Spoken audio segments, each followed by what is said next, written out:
ప్రజారోగ్యం విషయంలో ప్రభుత్వం చిత్తశుద్ధితో పనిచేస్తుందని గుంటూరు నగర mayor Kavati Manohar Naidu GMC commissioner Chekuri Keerthi స్పష్టం చేశారు. డయేరియాతో ప్రజలు ఆసుపత్రిలో చేరుతున్నారని జరుగుతున్న ప్రచార నేపథ్యంలో మేయర్ తో పాటు కమిషనర్ శనివారం మీడియాతో మాట్లాడారు.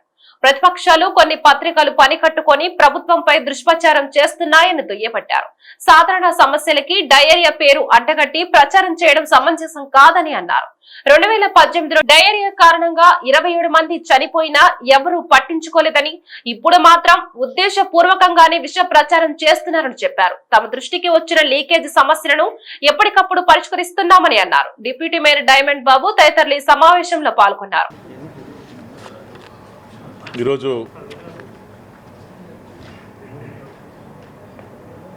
మీరు రెడీ అంటే మాట్లాడతారు.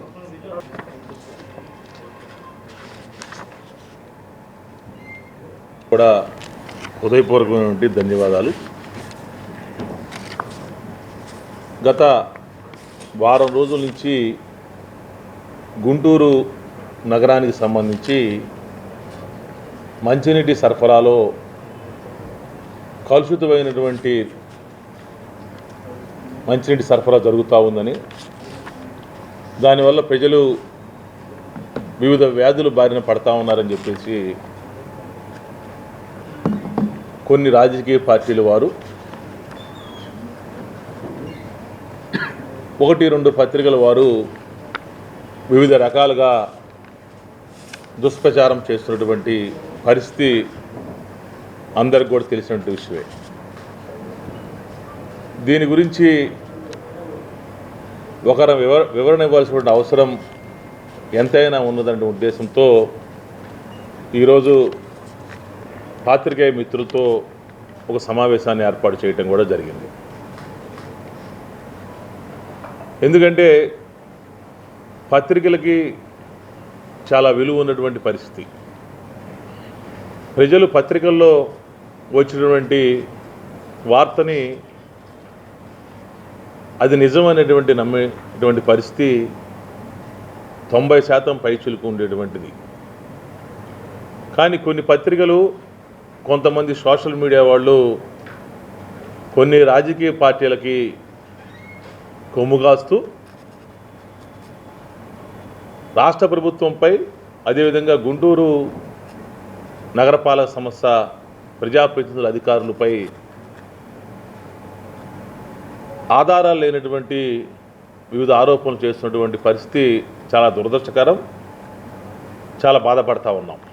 గుంటూరు నగర ప్రజలకి ఒక భరోసా కల్పించాలి, ఒక నమ్మకాన్ని కల్పించాలి, ఒక ధైర్యాన్ని కల్పించాలి అనేటువంటి ఉద్దేశంతో ఈరోజు మీ ద్వారా గుంటూరు నగర ప్రజలకు కూడా ఒక బాధ్యత అయినటువంటి మేయర్గా, ఒక కమిషనర్గా మేమిద్దరం కలిసి ఈరోజు వివరణ ఇవ్వాలని చెప్పేసి కూడా మేము ముందుకు రావటం కూడా జరిగిందని చెప్పేసి కూడా నేను చెప్తా ఉన్నా. ఎందుకంటే ఒక వారం రోజుల నుంచి మంచినీటి కలుషితం అవుతూ ఉంది. సుమారు ఒక 3 ఈ డయేరియా వ్యాధితో బాధపడుతూ చనిపోయారు. సుమారు 200 మంది పైచిలకు ప్రజలు హాస్పిటల్స్లో చికిత్స పొందుతూ ఉన్నారు అని చెప్పేసి రాజకీయ పార్టీలు మాట్లాడుతూ ఉన్నాయి. దాన్ని వక్రీకరిస్తూ పత్రికల వాళ్ళు, టీవీల వాళ్ళు, కొన్ని ఛానల్స్, కొన్ని పత్రికల వాళ్ళు పబ్లిష్ చేస్తూ ఉన్నటువంటి పరిస్థితి చాలా దారుణంగా కూడా ఉంది. ఎందుకంటే ఈరోజు డయేరియా అంటే నాకు తెలిసినటువంటికు అక్కడక్కడ వచ్చేటువంటి పరిస్థితి అయితే మాత్రం ఇది ఎట్టి పరిస్థితుల్లో కూడా కాదు. ఎందుకంటే ఒక వాటర్ కంటామినేట్ అయినప్పుడు, ఆ వాటర్తో కలుషితం అయినప్పుడు ఏదైతే ఆ వాటర్ ఎంతవరకు రీచ్ అయిందో, ఆ రీచ్ అయినటువంటి ప్రాంతంలో నివసిస్తున్నటువంటి వాళ్ళందరూ కూడా ఈ డయేరియా బారిన పడేటువంటి అవకాశం ఉంటుంది. కానీ ఇక్కడ మనం గమనించవలసినటువంటి అవసరం ఏదైతే ఉందంటే, ఇక్కడ గుంటూరు నగరంలో సుమారు 10 లక్షల మంది పైచిలకు జనాభా ఉంటే, కేవలం అక్కడక్కడ అంటే గుంటూరు నగరంలో ఎన్నికల డివిజన్స్ 57 ఉంటే 139 వెనకబడిన ప్రాంతాలు స్లమ్స్ ఉంటే అక్కడక్కడ ఈ యొక్క మురుగునీరు సరఫరా అయ్యి కొంతమంది హాస్పిటల్కి చేరారు అని చెప్పేసి కూడా మీరు చెప్తా ఉన్నారు. దానితో ఒక పక్క డయేరియా వచ్చేసింది, గుంటూరు ప్రజలందరూ కూడా అతలాకుతలం అయిపోతూ ఉన్నారు, డయేరియా బారిన పడతా ఉన్నా అన్నారు. డయేరియా అనేది అక్కడక్కడ వచ్చేటువంటి పరిస్థితి మాత్రం 100% మాత్రం కాదు. ఎందుకంటే ఒక ప్రాంతంలో వాటర్ కంటామినేట్ అయినప్పుడు ఆ ప్రాంతం మొత్తం డయేరియా వచ్చి ఆ ప్రాంతంలో ప్రజలందరూ కూడా హాస్పిటల్ పాలై చాలామంది కూడా ఎవరైతే ఇమ్యూనిటీ తక్కువగా ఉన్నటువంటి వ్యక్తులు చనిపోయేటువంటి ప్రమాదం ఉంటుంది. దానికి సంబంధించి గత 2018 మార్చి నెలలో సుమారు 27 మంది గుంటూరు నగర ప్రజలు డయేరియాను బారిన పడి చనిపోయినటువంటి పరిస్థితి. ఈరోజు మనం మొట్టమొదటిగా వచ్చింది శారదా కాలనీ 25 పద్మ అనేటువంటి ఒక మహిళ కొన్ని ఆరోగ్య కారణాల వల్ల చనిపోయింది.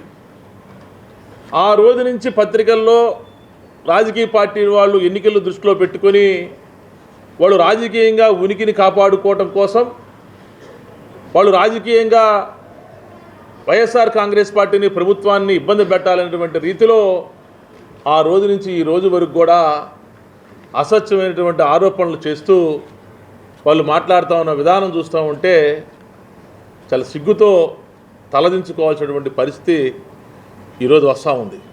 పత్రికల వాళ్ళు ఏది రాశారో ప్రజలు కొంతమేర నమ్మేటువంటి ఆలోచన ఉంటుంది కాబట్టి ఆ ఆలోచన